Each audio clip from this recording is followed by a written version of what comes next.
J'avais 27 ans quand mon cœur s'est arrêté pour la première fois. Pas une figure de style. Mon cœur a littéralement cessé de battre pendant 43 secondes au milieu d'une réunion de travail un mardi après-midi. J'étais analyste financière chez Greenfield Capital, en train de présenter les projections trimestrielles, et l'instant d'après, j'étais par terre avec mon patron qui me faisait un massage cardiaque pendant que quelqu'un hurlait pour appeler une ambulance. Syndrome du QT long, a dit le docteur Michael Harrison après 3 jours de tests en soins intensifs cardiaques. C'est un trouble électrique génétique de votre cœur. Sans traitement, vous aurez d'autres arrêts cardiaques. Le prochain pourrait être fatal. Je fixais le moniteur qui montrait mon rythme cardiaque irrégulier. Quel est le traitement? Un défibrillateur cardioverteur implantable. UnDye. C'est comme un pacemaker. Mais il envoie aussi un choc à votre cœur s'il s'arrête. Nous devons faire l'opération dans les 2 semaines. Après cela, vous aurez besoin d'un suivi à vie, de médicaments et de restrictions d'activité. L'opération pour le DAI était prévue pour le 15 mars. L'appareil coûtait 71 160 €, à peine couvert par l'assurance. J'aurais besoin de prendre 6 semaines de congé pour la récupération et l'adaptation. Mes économies seraient épuisées. J'ai appelé mes parents ce soir-là. Mon père, Robert Chin, était chirurgien thoracique au University Medical Center. Ma mère travaillait dans l'administration hospitalière. Si quelqu'un pouvait comprendre les urgences cardiaques, c'était eux. Syndrome du QT long. La voix de papa était sceptique. C'est assez rare. Cassie, sont-ils sûrs que ce n'est pas juste de l'anxiété? Ta mère a mentionné que tu étais stressée au travail. Papa, mon cœur s'est arrêté. Ils l'ont sur l'ECG. Eh bien, les cœurs peuvent avoir des arythmies temporaires. Ça ne signifie pas nécessairement que tu as besoin d'un appareil implanté. Ça semble extrême pour quelqu'un de ton âge. Le docteur Harrison dit que sans ça, je pourrais mourir. Qui est le docteur Harrison? Mon cardiologue? Il est le chef de l'électrophysiologie au County General. Jamais entendu parler de lui. Peut-être que tu devrais venir au University Medical Center, obtenir un deuxième avis de quelqu'un que je connais. Ces médecins d'hôpitaux communautaires, ils surtraitent parfois. Ma poitrine s'est serrée. J'ai failli mourir. Papa, mais tu n'es pas morte? Écoute, ne prenons pas de décision hâtive sur l'opération. Viens à la maison ce week-end. Nous devons parler de la remise de diplôme de ton frère de toute façon. Mon frère Kevin terminait l'école de médecine au University Medical Center, le même hôpital où papa travaillait. Il avait 25 ans, l'enfant chéri de papa, et il matchait dans un programme de résidence prestigieux en cardiologie à Johns Hopkins. La cérémonie de remise de diplôme était en mai, dans 2 mois. Quand je suis allée chez eux ce week-end-là, maman était en pleine planification de fête. Nous organisons une grande célébration après la remise de diplôme de Kevin, a-t-elle dit en me montrant les menus des traiteurs. Tout le monde de l'hôpital, tout le corps enseignant de l'école de médecine, les camarades de classe de Kevin, tout le monde sera au club de l'université. Nous avons déjà dépensé 27 600 € en acompte. C'est super. Maman, Kevin veut que tu fasses un discours, quelque chose sur à quel point tu es fière de lui, à quel point il a toujours été brillant. Peut-être 5 minutes? Quand est-ce? Le 20 mai. Juste après la cérémonie, mon rendez-vous de suivi pour le contrôle du DAI était le 20 mai. Je ne pourrais peut-être pas venir. J'ai un rendez-vous en cardiologie ce jour-là. Le visage de maman s'est assombri. Tu ne peux pas le reporter. C'est le grand jour de Kevin. C'est mon contrôle de l'appareil à 3 mois. Ils doivent s'assurer que le DAI fonctionne correctement. Cassie, tu ne vas pas sérieusement manquer la remise de diplôme de ton frère pour un simple contrôle. Ce n'est pas un simple contrôle, c'est la surveillance d'un appareil qui maintient mon cœur en battement. Papa est entré. De quoi s'agit-il? Cassie dit qu'elle pourrait manquer la remise de diplôme de Kevin à cause d'un rendez-vous. Pour cette histoire de cœur, papa a agité la main d'un air dédaigneux.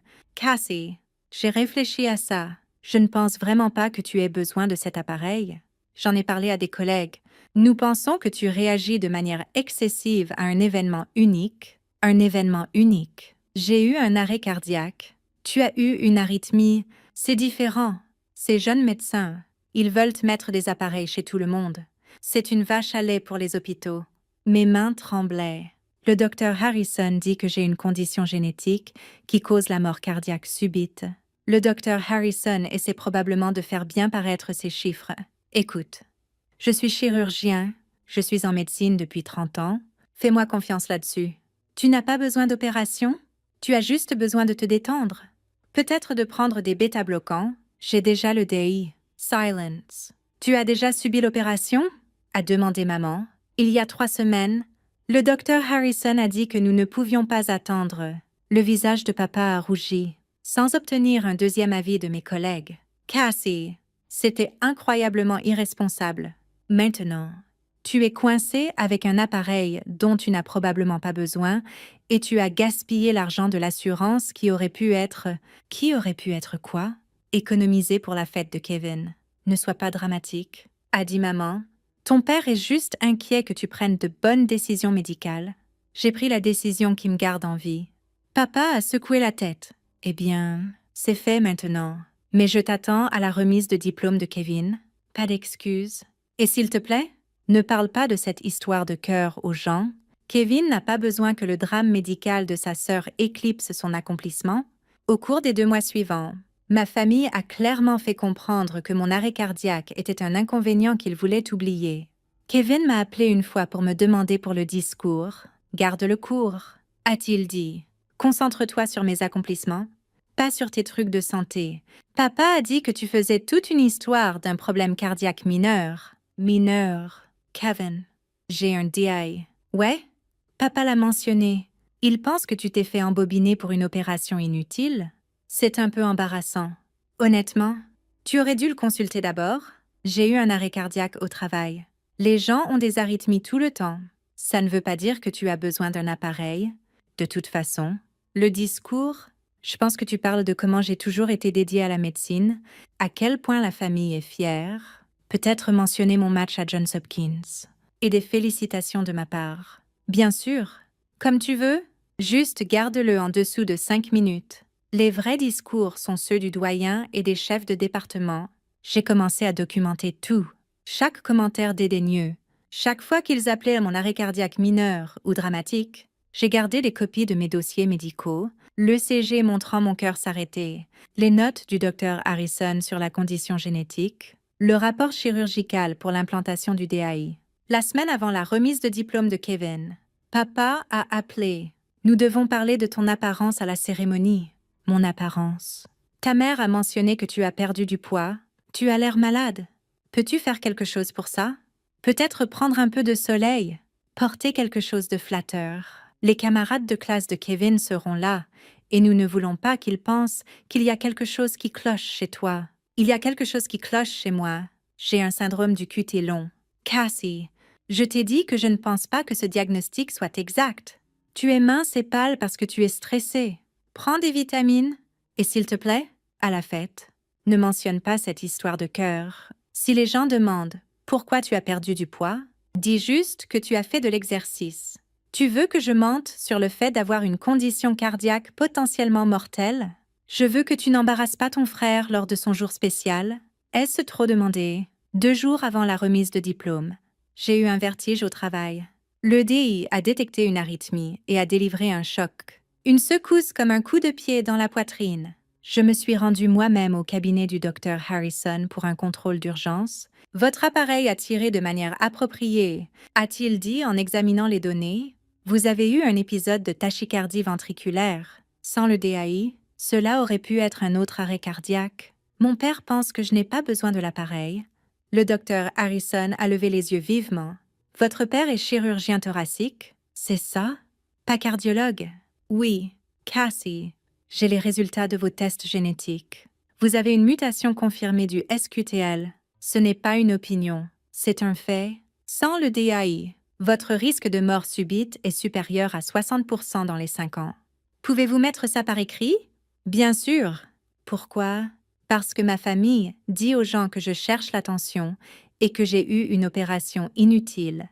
Mon frère termine l'école de médecine et j'ai besoin qu'il comprenne que la maladie cardiaque n'est pas un drame médical. La mâchoire du docteur Harrison s'est serrée. Où votre frère termine-t-il? Au University Medical Center. Qui est le doyen là-bas maintenant? Je pense que le docteur Patterson. Mon père le mentionne. Le docteur Harrison est resté immobile. Richard Patterson. Oui, Cassie, Richard Patterson et moi avons fait l'école de médecine ensemble. Nous sommes ensemble au conseil de l'American College of Cardiology. Il va être à la remise de diplôme de votre frère. Il donne le discours d'ouverture. Et votre famille a dit aux gens que votre condition cardiaque est fausse. Je lui ai montré ma documentation, des textos de Kevin me traitant de dramatique, des messages vocaux de papa disant que j'ai eu une opération inutile, des emails de maman me demandant de cacher ma condition médicale à la remise de diplôme. Le docteur Harrison a fait une copie de tout. Je vais à cette remise de diplôme, a-t-il dit calmement. Richard est un ami. Il doit savoir qu'un de ses diplômés répand de la désinformation médicale sur une condition cardiaque sérieuse. Révélation. La cérémonie de remise de diplôme s'est tenue dans l'auditorium du University Medical Center. 200 étudiants en médecine en toge et mortier. Des familles fières remplissant chaque siège. Je me suis assise au fond avec mes parents et j'ai regardé Kevin recevoir son diplôme sous des applaudissements tonitruants. Le doyen, Richard Patterson, a pris le podium pour le discours d'ouverture. Il avait la soixantaine, distingué. Avec la présence imposante de quelqu'un qui avait formé des centaines de médecins, aujourd'hui, nous célébrons la prochaine génération de médecins. A-t-il commencé? Ces diplômés ont passé 4 ans à apprendre non seulement la science de la médecine, mais l'art de la compassion, l'éthique des soins et l'humilité de reconnaître ce qu'ils ne savent pas. Discours de remise de diplôme standard. J'ai commencé à décrocher, puis son ton a changé.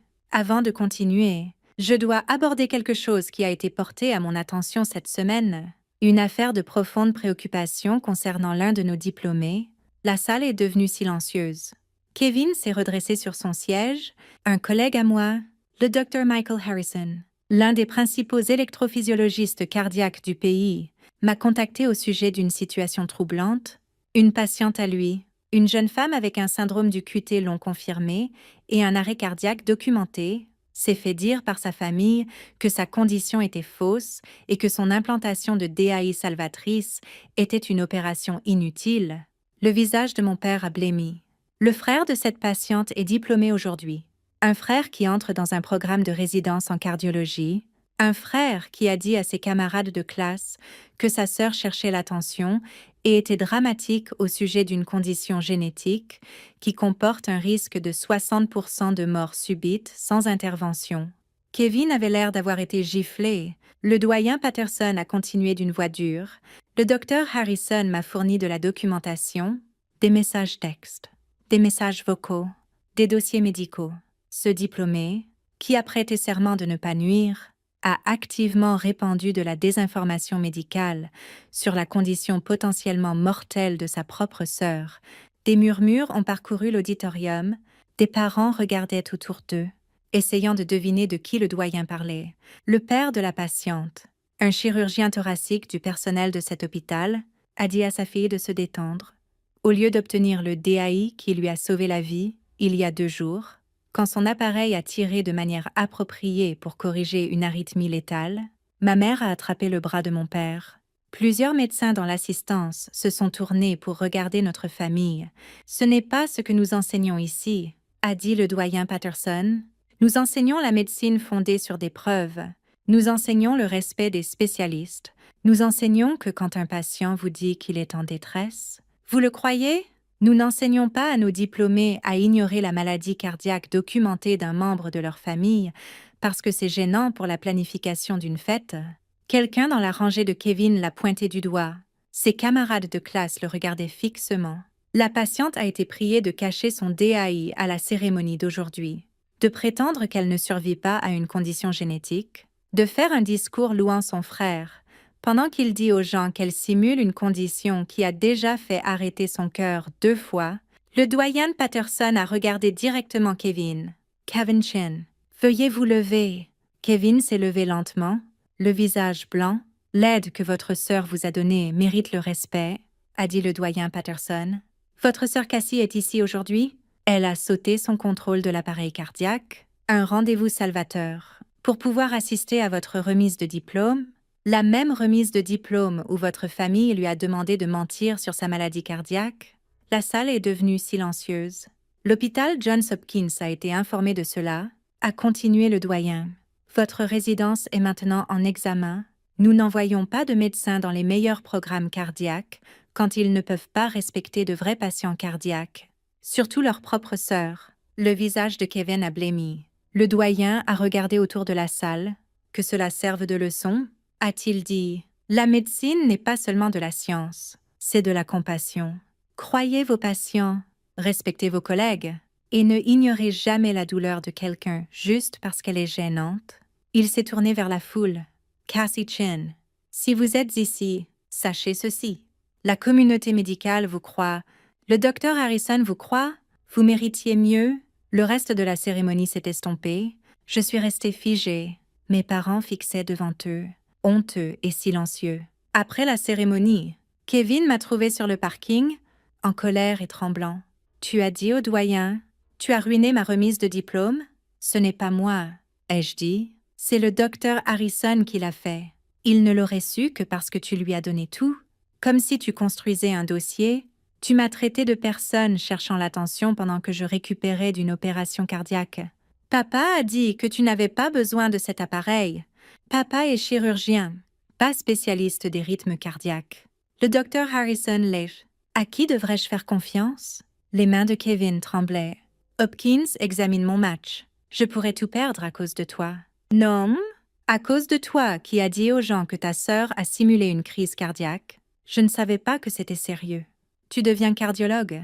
Kevin, tu aurais dû savoir. Il s'est détourné. 3 jours plus tard, Johns Hopkins a retiré son offre. Ils ont dit qu'il manquait de jugement et de professionnalisme. Il a cherché un autre poste et s'est retrouvé dans un petit hôpital dans le Delaware, loin de son rêve. Mon père a appelé une fois « J'espère que tu es contente ?» a-t-il dit froidement. « Tu as ruiné la carrière de ton frère ?»« Je n'ai rien ruiné, » ai-je dit. Il l'a fait lui-même. « Tu es égoïste ?» Ne nous contacte plus.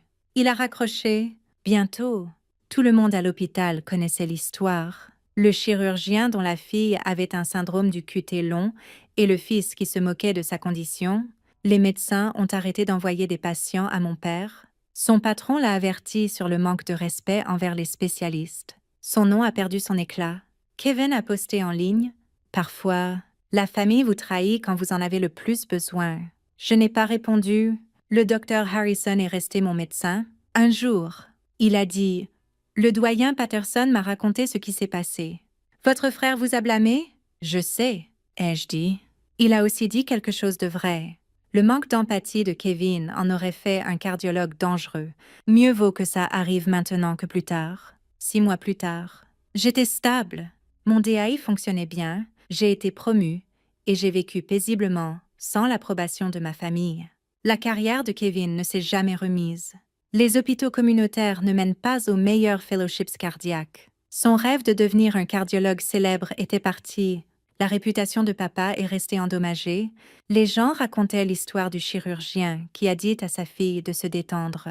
Au lieu de lui sauver la vie, un jour, une fille de la classe de Kevin m'a vue dans un café. « Je me souviens de toi ?» a-t-elle dit. Après le discours du doyen, nous avons cherché ta condition. Nous ne savions pas à quel point c'était sérieux. Kevin disait que c'était juste du stress. Il a cru papa, ai-je dit. C'est le problème, a-t-elle dit. Il n'a jamais vérifié les faits. Il a juste supposé que tu étais dramatique. Ce n'est pas comme ça que les médecins devraient penser. Elle a fait une pause. Honnêtement, beaucoup d'entre nous étaient contents que Hopkins l'ait retiré. S'il ignorait l'arrêt cardiaque de sa propre sœur, comment traiterait-il les patients? J'ai hoché la tête.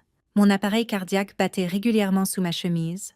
Kevin a étudié la médecine pendant 4 ans, mais quand ça comptait le plus, il a ignoré les preuves réelles. Il m'a traité de dramatique au lieu de malade. Le docteur Harrison n'a pas ruiné la carrière de Kevin. Il a juste dit la vérité. Le reste s'est produit parce que Kevin a montré qui il était vraiment. Certains disent que j'aurais dû le protéger, mais je me suis tenue sur cette scène avec un appareil dans la poitrine. Prier de cacher ma maladie et de louer le frère qui mentait sur moi, le doyen n'a dit que la vérité ce jour-là. Les retombées attendaient déjà. Kevin a fait ses choix. Il a ignoré les preuves médicales. Il a répandu des mensonges. Il a laissé l'orgueil le guider. Il ne s'attendait juste pas à ce que le doyen connaisse mon médecin. Et contrairement aux histoires de ma famille, les dossiers médicaux ne mentent pas.